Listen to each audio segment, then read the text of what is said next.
안녕하세요. 여러분의 메디라이프 건강지킴이 정은입니다. 여러분들은 일상생활에서 흔하게 접하는 질환이 무엇이라고 생각을 하시나요? 대부분은 감기나 배탈 등 이 내과 질환을 많이 떠올리시지만 실제 일상생활에서는 잘못된 자세나 습관으로 인해서 허리 통증이나 목 통증, 어깨 질환 등 이 신체 근육과 관련된 질환들을 호소하는 환자들이 늘고 있다고 합니다. 그래서 오늘은 마취통증의학과 전문의 윤도근 원장님과 함께 우리가 일상에서 겪을 수 있는 어깨 통증과 허리 통증에 대해서 알아보겠습니다.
네, 오늘 말씀을 위해서 윤도근 원장님 함께했습니다. 안녕하세요. 안녕하세요. 네, 오늘의 주제가 일상에서 흔히 겪을 수 있는 어깨 통증과 허리 통증에 대해서 말씀을 나눌 건데요.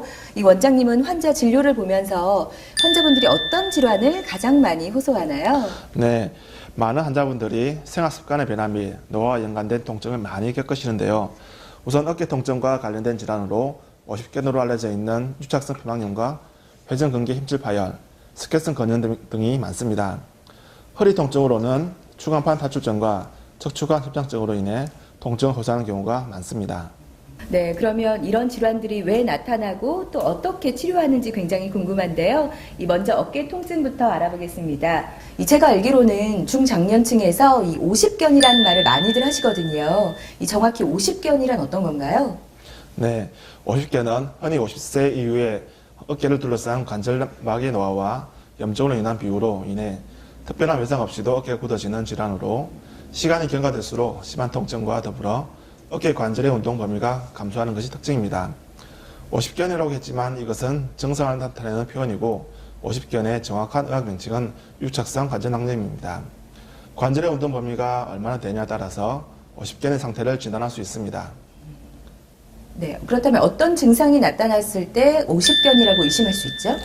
네, 주로 움직임 제한이 나타나고 어깨를 들어 올리거나 돌릴 때 통증이 있으며 야간에 통증을 호소하는 경우가 많습니다. 잠에 들기 전에 찾아오는 어깨 통증 또는 잠을 자는 도중에 통증을 느껴 잠에서 깰 정도로 야간통이 심한데요. 이유는 50견은 밤이 되면서 어깨 관절의 수축이 일어나기 때문에 팔무게가 그대로 어깨 관절로 전해지면서 통증이 심해지는 것입니다. 그렇다면 무엇보다도 이 치료가 가장 중요할 것 같은데요. 병원에서는 어떤 치료법이 시행이 되나요? 네, 치료 원칙의 기본은 보존적 치료이며 가장 중요한 치료는 수동적 관절 운동을 통해 관절 운동 범위를 회복시키는 것입니다. 90%는 수술적 치료 없이도 약물 치료와 재활 치료로 회복됩니다. 관절 운동 범위의 회복을 위해 원찜질과 재활 운동을 시행할 수 있고 통증 조절을 위해 약물 치료, 관절내 주사, 물리치료 등을 시행해 볼 수 있으며 이러한 치료에 반응이 좋지 않은 심각한 50견의 경우에는 수술적 치료가 필요할 수도 있습니다. 이 50견과 비슷한 질환으로 회전근개 파열이라고 들었는데요. 좀 생소하거든요. 회전근개 파열 어떤 질환인가요? 네, 회전근개 힘줄은 어깨를 감싸고 있는 4개의 힘줄인데요. 이 힘줄이 손상됐거나 끊어진 상태를 말합니다. 40, 50대의 경우 어깨 사용량이 많기 때문에 힘줄이 끊어지거나 염증이 생기는 경우가 많고 요즘은 20, 30대의 젊은 층에서도 많이 나타나는데 야구, 배드민턴, 테니스 등 스포츠 손상으로 생기는 경우가 많습니다. 네, 이 회전 근개 파열에 대해서 설명을 해주셨는데 이 구체적으로 어떤 증상이 나타나나요? 네, 어깨와 팔뚝에 통증을 느끼게 되는데 주로 밤에 아프고 어깨를 올리거나 돌리는 동작에서 통증을 느끼는데요. 회전 근개 힘줄 파열이 심할수록 근력 저하 현상이 두드러지고 능동적으로 팔을 올리지 못하는 가슴마비 증상이 나타나기도 합니다. 네, 말씀을 들어보니까 이 오십견인지 회전 근개 파열인지 증상이 비슷해서 구분하기가 쉽지 않을 것 같아요. 네, 맞습니다. 앞에서 말씀드린 것처럼 두 질환 모두 증상이 비슷합니다. 그런데 두 질환은 서로 별개의 질환이 아니고요. 오십견의 경우 어깨 관절이 굳어지면서 어깨 주변으로 통증을 유발하는데 회전 근개 손상이 생기는 염증으로 관절막이 굳어질 수가 있기 때문에 회전 근개 손상이 오십견의 원인이 될 수도 있고요.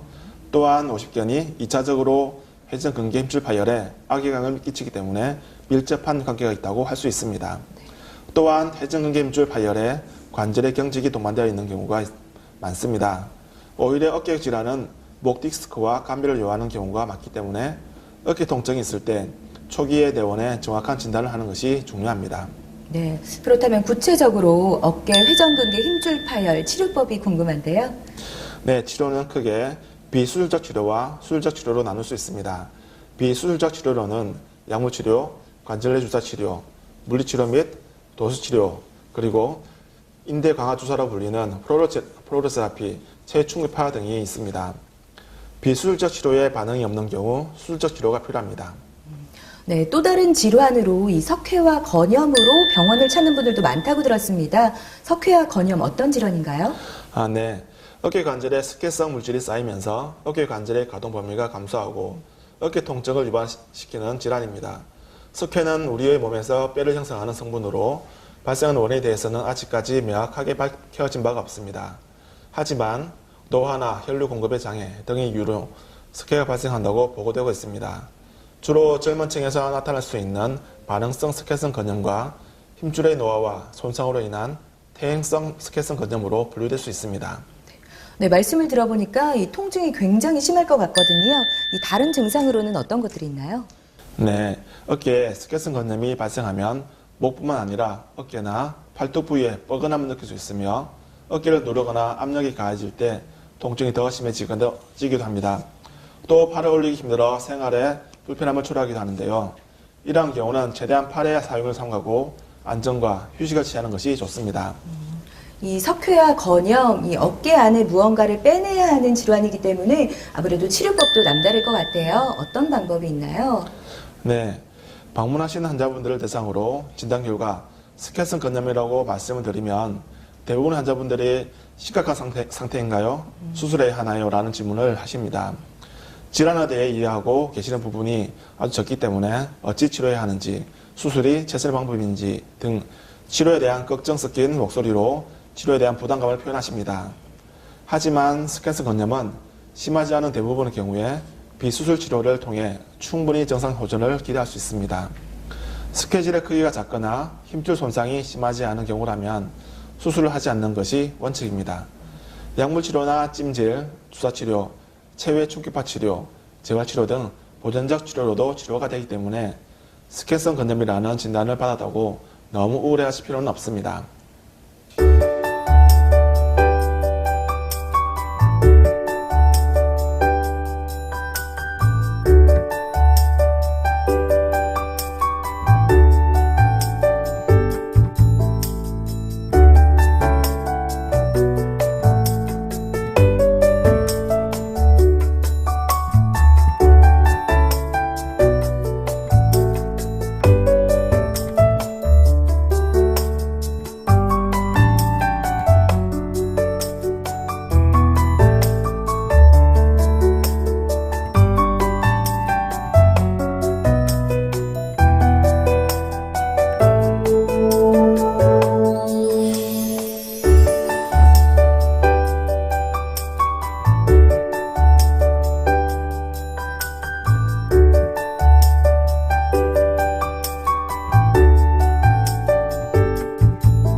네, 이번에는 허리 질환에 대해서 알아볼 건데요. 이 허리가 아픈 경우 가장 흔하게 나타나는 질환이 바로 허리 디스크와 척추관 협착증입니다.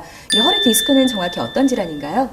네, 척추뼈 사이에서 충격을 흡수해주는 젤리 같은 구조물을 디스크라고 부릅니다. 무거운 물건을 들거나 심한 운동, 심한 재채기와 같이 갑작스럽게 디스크에 강한 충격이 가해질 때 디스크 내부 수액이 섬유륜을 뚫고 나와 척수신경을 자극하게 되면 통증이 발생하게 되는데, 허리 통증과 함께 다리가 저리거나 당기는 증상이 나타나게 됩니다. 네, 최근에 이 평균 수명이 늘어나면서 이 100세 시대라고 하는데요.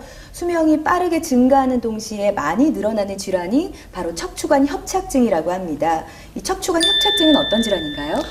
네, 척추관 협착증은 척추의 노화 현상에 의해 발생하게 되는데요. 척추뼈를 지탱하는 인대와 관절이 나이가 들면서 두꺼워져서 척추뼈 사이에 있는 척수신경이 지나가는 통로가 좁아지는 것이 원인입니다. 좁아진 척추관에 의해 척수신경이 압박받게 되어 허리 통증과 함께 양다리가 저리고 아픈 증상 등이 나타나게 됩니다. 이 허리 통증의 가장 흔한 질환인 허리 디스크와 척추관 협착증에 대해서 알아봤는데요. 두 질환은 어떤 증상이 나타나나요? 네, 척추관 협착증은 주로 엉덩이와 다리 전체가 저리고 조금만 걷다 보면 다리가 저리고 아파서 쪼그리고 앉아야 쉬어야 통증이 줄어드는 것이 특징적입니다. 그래서 가다 시다를 반복하게 됩니다. 이와 달리 허리 디스크는 주로 한쪽 다리가 저리고 당기는 증상이 특징이며, 누워서 다리를 들어 올리고 하면 통증이 심해 들어 올릴 수가 없습니다. 네, 말씀하신 증상을 통해서 이 허리 디스크나 척추관 협착증을 의심할 수가 있는데요. 그렇다면 어떤 검사들이 이루어지나요? 네, 허리 통증이나 다리가 저리고 당기고 아픈 증상이 있을 때는 초기에 병원을 찾아 정확한 진단을 받는 것이 중요합니다. 자세한 문진과 예학적 검사, 엑스레이 검사 등을 통해 1차적으로 척추 상태를 확인하고 필요에 따라 CT 검사나 MRI 검사와 같은 정밀 검사를 시행하는 경우도 있습니다. 네, 흔히들 허리 디스크나 척추관 협착증을 진단받게 되면 수술을 해야 된다는 부담감이 있거든요. 이 무조건 허리 디스크나 척추관 협착증을 진단받게 되면 수술을 해야 되나요? 네, 많은 분들이 척추 질환이 발생하면 수술을 해야 된다는 생각에 병원을 찾지 않아 치료 시기를 놓치는 경우가 많습니다. 실제 척추 질환 환자의 90%는 수술 없이 치료가 가능합니다. 초기에 병원을 찾게 되면 약물 치료, 물리치료, 운동치료, 특수신경치료 등과 같은 비수술적 방법으로 치료가 가능합니다. 하지만 치료 시기를 놓쳐 마비증세, 배뇨장애 등의 증상이 나타나게 되면 수술이 불가피할 수 있어 초기에 병원을 찾아 진단받고 치료를 시작하는 것이 좋습니다. 네, 그렇다면 치료법에 대해서 좀 자세히 알아볼 건데요. 이 특수신경 블록 치료, 어떻게 치료를 하는 건가요?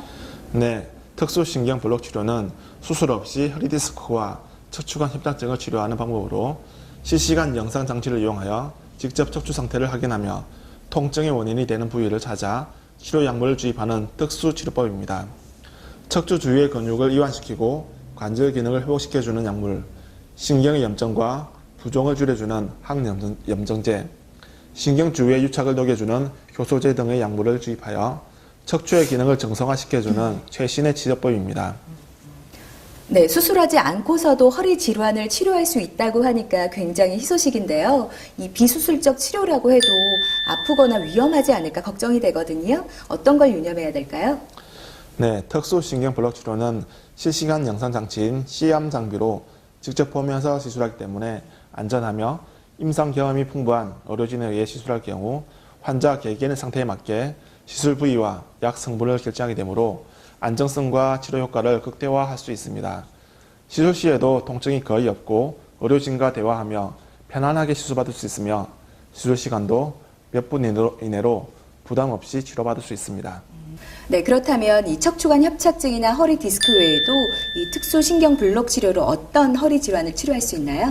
네, 허리 디스크, 척추관 협착증뿐만 아니라 급성요통, 좌골신경통, 만성적으로 허리 통증이 지속되는 경우에도 효과를 볼 수 있습니다. 자, 허리 통증을 수술 없이 치료하는 방법에 대해서 알아봤는데요. 그럼 무엇보다도 근본적으로 허리 통증을 예방할 수 있는 생활 습관 어떤 것들이 있을까요? 네, 척추 질환은 작은 생활 습관만 변화를 주더라도 예방을 할 수가 있습니다.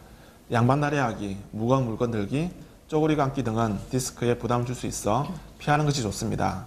수영이나 실내 자전거 타기, 걷기 등과 같은 유산소 운동을 1회 50분 정도, 일주일에 5일 정도 꾸준히 하게 되면 척추 근육도 튼튼해지고 전신의 기능이 좋아지게 되어 척추 건강 유지에도 도움이 됩니다. 네, 원장님 마지막으로 허리 통증이 있는 분들에게 한 말씀 부탁드릴게요. 좋은 습관과 꾸준한 운동을 통해 척추 건강을 유지하는 것도 중요하지만 무엇보다 중요한 것은 허리 통증이나 다리의 통증이 느껴지게 되면 검사나 수술에 대한 부담 때문에 병원을 찾는 것을 미루게 되는데요. 그러지 말고 초기에 전문의를 찾고 정확하게 진단받고 치료를 시작하는 것이 치료 기간도 줄이고 치료 효과도 좋게 합니다. 최근에는 수술 없이 치료할 수 있는 방법들이 다양하게 개발되어 있으니 부담 없이 병원에 내원하시기를 권해드립니다. 네, 오늘 마취통증의학과 윤도근 원장님과 함께 허리와 어깨 질환의 비수술적 치료법에 대해서 알아봤습니다. 원장님 감사합니다. 네, 오늘은 일상에서 겪는 통증에 대해서 알아봤는데요. 우리가 흔히 겪는 이러한 질환들은 나이와 연령을 넘어서 이 광범위하면서도 일상과 매우 밀접하게 맞닿아 있기에 방심하는 사이에 언제든 찾아올 수 있다고 합니다. 하지만 바른 자세와 사소한 습관의 변화만으로도 이 신체 건강에 많은 도움이 되고 또 건강을 지킬 수가 있다고 하는데요. 우리 모두 건강한 일상을 위해서 올바른 생활 습관으로 건강을 미리미리 챙겨보는 건 어떨까요? 이상 메디라이프였습니다.